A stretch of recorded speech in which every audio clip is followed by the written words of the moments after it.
Allez, bonjour, je vais vous faire voir quelque chose. Voilà, à l'origine, j'avais acheté au mois de décembre des boules, vous savez, comme on donne pour les oiseaux, pour l'hiver. Ces boules ont été fournies dans une boîte comme ceci. Donc je l'ai récupérée, cette boîte, parce que j'ai dit, tiens, elle est très intéressante avec son couvercle. Donc, j'avais acheté une plante, Achenanthus mona, excusez-moi de la prononciation.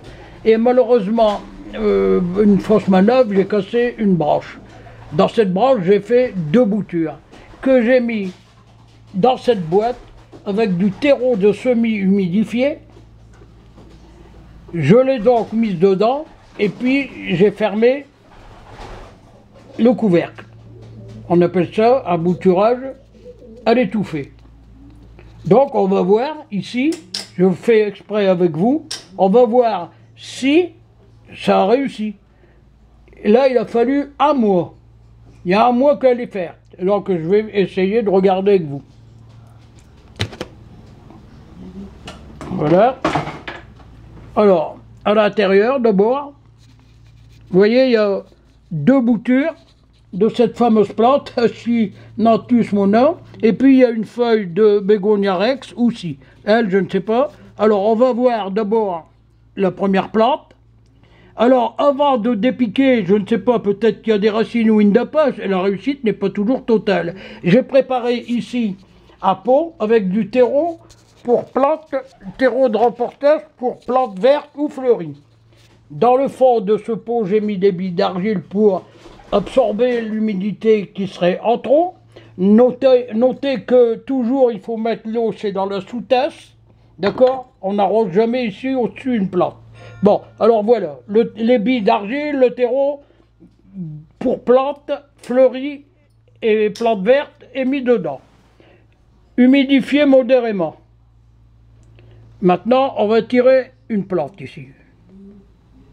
Ah bah tiens, voilà. Ah bah regardez, je pense qu'on va le voir. Vous voyez l'ensemble des racines, vous les voyez? Oui, voilà. Alors, ces racines, qui sont bien formées à l'extrémité de la tige qui était cassée, ont poussé lorsque l'ensemble était sous cloche, fermé hermétiquement. Alors maintenant, je le repose ici. Je vais faire un trou avec le planteur, vous voyez, c'est assez souple. Voilà.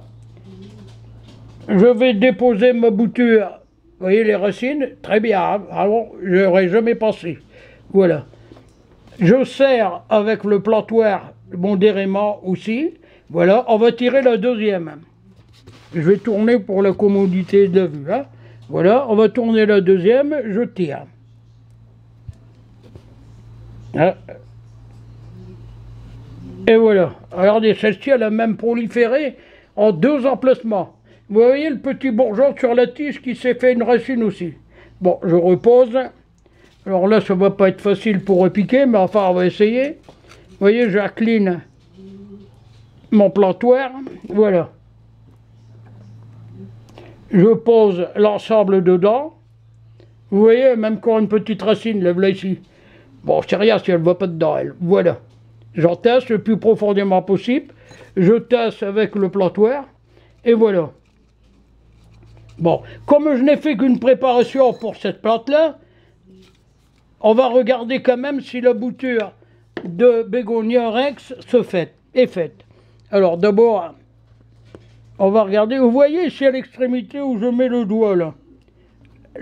La nouvelle pousse doit arriver ici. Donc on va tirer, on va voir si elle tient. Elle tient aussi. Bon, je vais essayer avec le plantoir de la dégager, on verra bien ce que ça va donner. C'est rien, je la ferai après, je la repiquerai après. Ah bah regardez, la bouture de Bégonia rex est faite aussi. Vous voyez l'extrémité ici? Voilà. Vous voyez le bouquet de racines. Donc ça, je vais pouvoir le replanter par la suite. Alors vous avez vu, tout contenant est utile. Ça m'a venu à l'idée le jour où j'ai acheté ça, j'ai dit tiens, je pourrais faire. Et puis voilà. Alors vous avez vu la réussite? Bégonia rex, on appelle ça à l'étouffée. Et ici, là, c'est l'Achenanthus mona. Je m'excuse, hein, c'est difficile à prononcer. Là, voilà, comme ça vous avez encore une nouvelle vidéo.